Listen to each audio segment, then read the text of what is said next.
what Dr. King gave us, what Stokely Carmichael gave us, what Malcolm X gave us, what everybody gave us, whether you agreed with them or not. The energy of that time and the goals that we were all aspiring to, I think, is what it was all about at its best. At its worst, it was when we did nothing. Black people are dissatisfied. They're dissatisfied not only with the white man, but they're dissatisfied with these Negroes who have been sitting around here posing as leaders and spokesmen for black people and actually making the problem worse instead of making the problem better.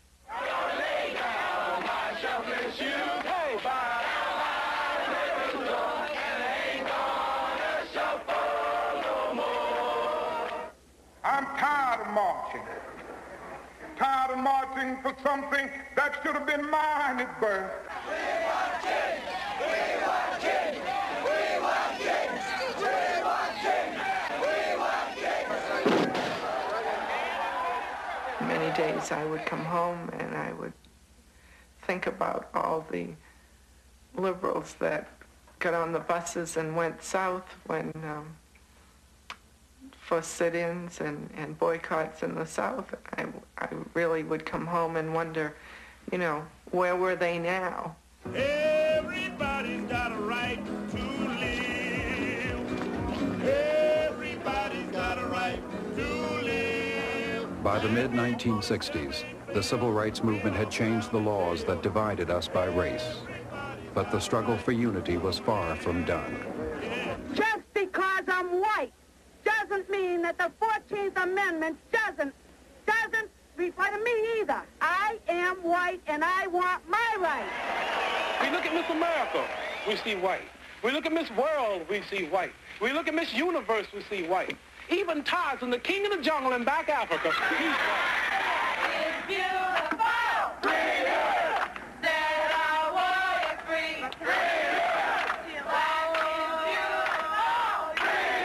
Black Panthers preach every day, hate, kill white, kill the police, kill the pigs, hate, hate, hate. That's all you hear from. We don't hate nobody because of their color. We hate oppression. We hate murder of black people in our communities. We hate the gross unemployment that exists in our communities. We hate black men being taken off into the military service. Sergeant, you've just recently returned from Vietnam. Could you tell us how it feels to have to come from one zone of combat in a foreign land to one in your own land? It's not a good feeling, not one I'm kind of proud of. We stand on the eve of a black revolution, brothers. Masses of our people are in the streets. The rebellions that we see are merely dress rehearsals for the revolution that's to come. Are you going to live outside of the American culture?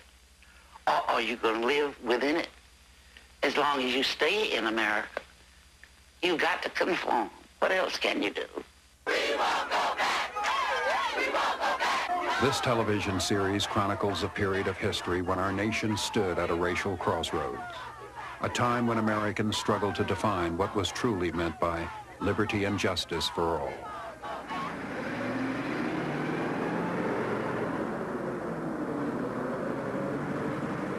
It was a time for anger and fear. A time when a gain for blacks was sometimes seen as a loss for whites. Are the people of Cleveland willing to vote for a candidate for mayor who has the best qualifications, but whose skin does happen to be black? We pick our lipsticks by color, sometimes our dresses, but we don't vote that way. We study the candidates. I believe that. It was also a time for triumph. A time when victory blurred the color line. A time when once again, America struggled to be America for all of its citizens. When we come together, what time is it? When we respect each other, what time is it? When we get our self-confidence, what time is it? It's nation time. It's nation time. It's nation time. You could hear reverberating all those pride struggles from the 40s and the 30s and the 50s and the 60s. I mean, came to be fulfilled in that moment of crying that it's nation time. Now, I know the one thing we did right was the day we started to fight. Keep your eyes on the prize. Hold on, hold on.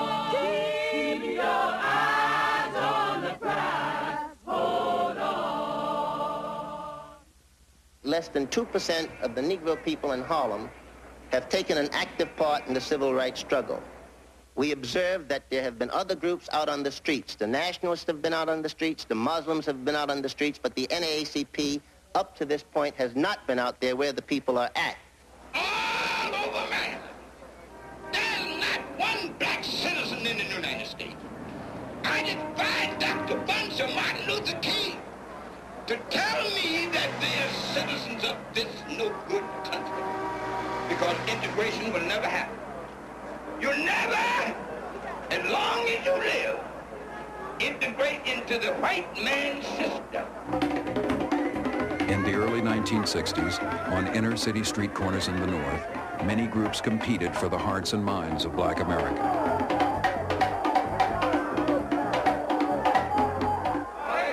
All praise is due to Allah. Hey, everybody in Harlem is a Muslim. One of the groups attracting the largest crowds was the Nation of Islam. We, too, have been taught by the Honorable Elijah Muhammad that we were stripped of everything we had and been cast into the fiery furnace, a land where they've been making it hot as hell for us for 400 years. The Nation of Islam was a religious organization. Its approach to teaching black pride and self-reliance often provoked controversy. In major cities across the country, the nation built temples for prayer, established businesses to encourage economic independence in black communities, and created schools to educate its children. Members of the Nation of Islam were sometimes referred to as black Muslims. Their God was Allah, and his messenger was Elijah Muhammad. The so-called American Negro have to be completely re-educated. He have to be completely made over again. And the condition that he is now in, he's not fit for self. And Islam gives him that qualification that he can feel proud and does not feel ashamed to be called a black man or a member of the black nation. Elijah Muhammad successfully rehabilitated many convicts and drug addicts, teaching discipline and self-respect. I quit taking drugs in 1958 after I heard the program of the Honorable Elijah Muhammad. This is the only thing that ever gave me the inspiration or the strength not to use narcotics. That's right. And he opened the door for me to show me that some of the good things of this earth could be mine. Right. With just a little effort. Right. And following him. That's right. The Honorable Elijah Muhammad doesn't condemn the victim. He goes to work on the victim. He doesn't say that all... One of the converts was Malcolm X, who would soon transform the Nation of Islam. He was born Malcolm Little. His father was an organizer for black nationalist Marcus Garvey. After the father's violent death, which many believed to be a lynching, and the subsequent breakup of his family, the young Malcolm drifted into a life of drugs and crime. In 1946, he was convicted of burglary and sentenced to 10 years in prison, where he was introduced to the teachings of Elijah Muhammad. After his release, he became a Muslim minister, and through street corner rallies, brought many new members into the Nation of Islam.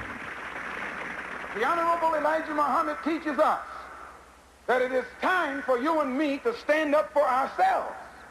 It is time for you and me to see for ourselves. It is time for you and me to hear for ourselves. And it is time for you and me to fight for ourselves.